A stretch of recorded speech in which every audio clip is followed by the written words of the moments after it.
I wanted just to thank again our organizers.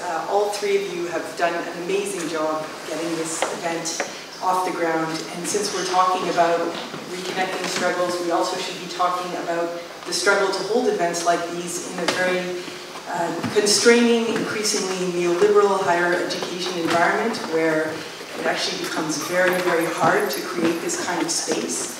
And I think they've done an amazing job of finding allies and creating solidarities and connecting even us across the university. So I just wanted to recognize that you've overcome a lot of challenges even to get us here today. So thank you to all three of you for that. So Lory Dance, an associate professor of sociology and ethnic studies at the University of Nebraska-Lincoln in the US. She has worked on a very impressive large-scale project on the Middle East and the contemporary world at Lund University in Sweden, where she's a visiting senior researcher. And she does research on sociology of education, focusing on marginalized students in the US and Sweden.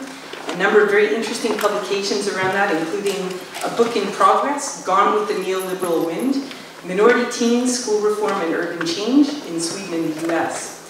Now, I think it's important to go beyond that story to look at the amazing ways in which Lory's work has been recognized through a very impressive Hedda Anderson Fellowship awarded at Lund University, recognizing women doing cutting-edge scholarship, and also the creativity of her work, which I think we're going to see for ourselves. But again, no pressure. But she's created Symposia, Street Poesia, which is a series of cross-national symposia using poetic expression to engage youth from marginalized urban backgrounds. And she's done this across context in this polynational kind of way that I think is really compelling.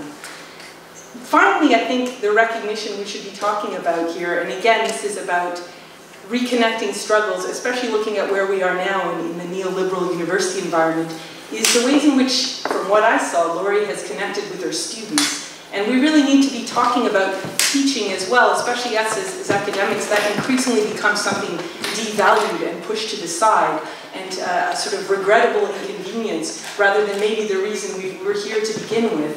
And there's a politics that has to be part of that, and that should be a personal engagement. And I think from what I saw, again, Lory has done this as well in a really interesting way. And I did this digging around on the internet, and I wanted just to say, in the words of one of Lory's students, how she's done that, how she's actually walked the talk in the classroom. So this is a quote from one of her students.